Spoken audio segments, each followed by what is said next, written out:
ఎంత ధైర్యం నువ్వు నేను చేసిన తప్ప అని చెప్తావా అని చెప్పి అంటున్నాడు. సో అసలు హీస్ గాన్ క్రేజీ అనేది కనపడుతుంది ఇక్కడ క్లియర్గా. ఏం చేస్తున్నాడో ఎందుకు చేస్తున్నాడో తెలియదు. ఏంటంటే అమెరికా కోసం చేస్తున్నా, అమెరికా కోసం ఏ నిర్ణయం అయినా తీసుకునే హక్కు నాకుంది, ఏదైనా చేసే హక్కు నాకుంది. ఇంకా ఎక్కువ మాట్లాడితే సర్వనాశనం చేసేస్తానని చెప్పి మాట్లాడుతున్నాడు. చాలా పెద్ద స్టేట్మెంట్. చూద్దాం ఒకసారి ఏమన్నాడు.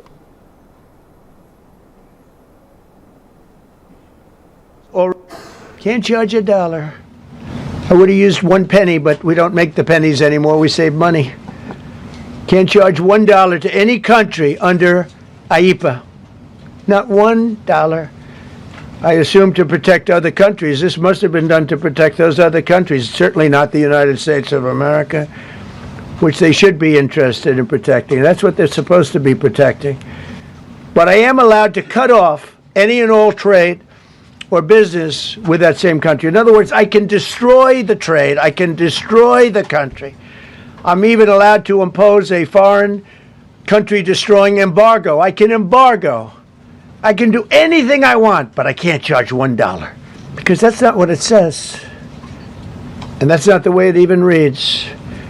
I can do anything I want to do to them, but I can't charge any money. So I'm allowed to destroy the country, but I can't charge them a little fee. I could give them a little 2-cent fee, but I cannot charge under any circumstances. I cannot charge them anything. Can't charge $1. I would have used 1 penny, but we don't make. So నేను ఏదైనా చేస్తాను కానీ అమెరికాని మాత్రం touch చేయనివ్వను అని చెప్పి Trump మాట్లాడుతున్నాడు. అమెరికాని touch చేస్తే నేను ఊరుకోనని చెప్తున్నాడు. అంటే ఒక్క మాటలో చెప్పాలంటే అమెరికా అంటే ట్రంప్ అంటే అమెరికా.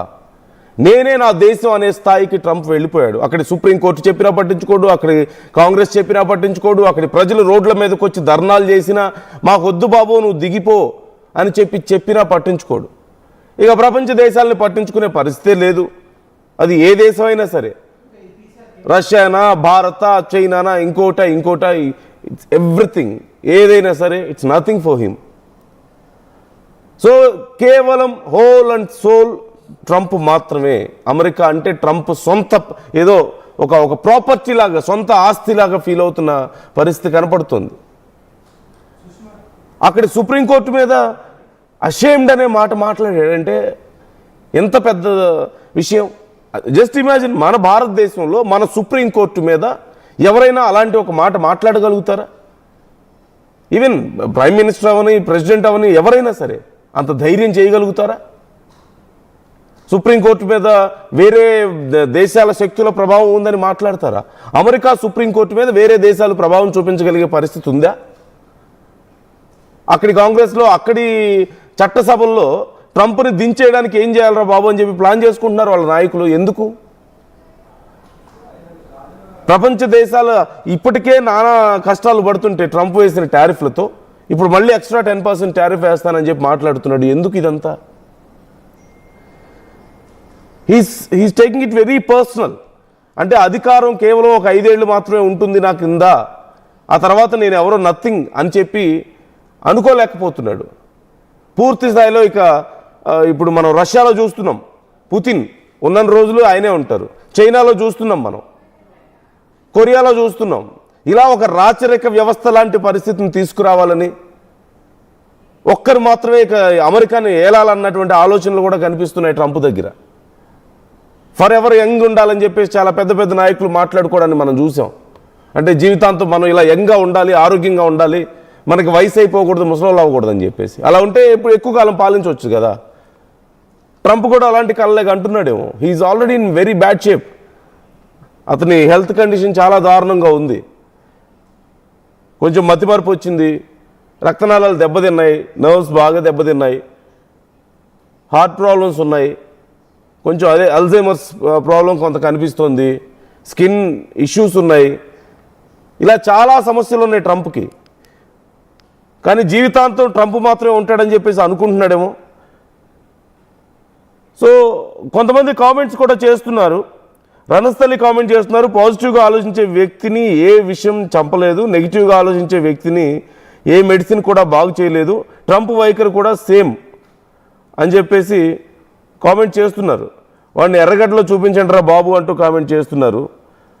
ఇక ఫ్యాక్ట్స్ ఇండియా కామెంట్ చేస్తున్నారు, అసలు మన దేశంలో లానే లేదు, సేమ్ ఇండియాలో అయితే it will be pro to be politicians and money and but not normal people అంటూ మాట్లాడుతున్నారు. అసలు మన దేశంలో లానే లేదని చెప్పేసి మాట్లాడుతున్నటువంటి పరిస్థితి కనపడుతుంది. సో ఎవరి అభిప్రాయం వాళ్ళది. కానీ ట్రంప్ మాత్రం చాలా పర్సనల్గా తీసుకున్నాడు. అంటే తన సొంత జాగీరులాగా అమెరికా, తన సొంత పెత్తనం, ఇక ప్రజాస్వామ్యం లేదు, గాడిద గుడ్డు లేదు, ప్రపంచ దేశాలు లేవు, ఏమీ లేదు, మొత్తం నేను ఏదనుకుంటే అది చేస్తాను, ఏది చేసినా అమెరికా కోసమే చేస్తాను, ఈవెన్ సుప్రీంకోర్టు చెప్పడానికి లేదు, అక్కడ చట్టసభలు చెప్పడానికి లేదు, ప్రతిదీ నేనే, అమెరికా అంటే నేనే, నేనంటే అమెరికా అనే స్థాయిలో ఇక్కడ మనకు పరిస్థితి కనపడుతుంది. అండ్ ఇప్పటికే కాంగ్రెస్లో దీని గురించి డిస్కషన్ జరుగుతుంది. మరోవైపు సుప్రీంకోర్టు మీద వ్యతిరేకంగా మాట్లాడిన నేపథ్యంలో మరి సుప్రీంకోర్టు నుంచి ఏమైనా యాక్షన్ ఉంటుందా? అక్కడ కూడా ఖచ్చితంగా ప్రెజర్స్ ఉంటాయి, చట్టసభల మీద, లేదంటే అక్కడ జడ్జిల మీద ఉండే అవకాశం ఉంటుంది. ప్రెసిడెంట్ స్థాయిలో ఉన్నాడు కాబట్టి. సో ఏం చేస్తారు వాళ్ళు? మరి ఐఎమ్ అషేమ్డ్ అని మాట్లాడుతున్నాడు. ఏవో ప్రెజర్స్ ఉన్నాయంటే సుప్రీంకోర్టు అక్కడ వేరే ఎవరి మాటో విని ఇలాంటి తీర్పులు ఇస్తుందని చెప్పి మాట్లాడుతున్న పరిస్థితి కనపడుతుంది కదా. సో మరి ఏమైనా చర్యలు ఉంటాయా లేదా అనేది వేచి చూడాల్సిన అంశం. బట్ మొత్తం మీద ట్రంప్ రోజు రోజుకి దిగజారిపోతున్నాడు. నేను చాలా ఎత్తుకు ఎదుగుతున్నానన్న ఒక భ్రమలో ఉండి మరింత దిగజారిపోతున్నటువంటి పరిస్థితి కనపడుతుంది. ఇలాగా మన దేశంలో మాట్లాడితే ఈ పార్టీకి ప్రజలే తిరగబడి దించేసేవాళ్ళు.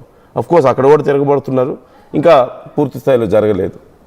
So try to comment your opinions. మీ అభిప్రాయాలు ఎలా ఉన్నాయి ఈ అంశం మీద కామెంట్ చేయండి. మరొకసారి ట్రంప్ కామెంట్స్ చూద్దాం. The Supreme Court's ruling on tariffs is deeply disappointing, and I'm ashamed of certain members of the court, absolutely ashamed, for not having the courage to do what's right for our country, which have also been confirmed and are fully allowed. Therefore, effective immediately, all national security tariffs under Section 232 and existing Section 301 tariffs, they're existing, they're there, remain in place, fully in place, and in full force and effect. Today, I will sign an order to impose a 10% global tariff under Section 122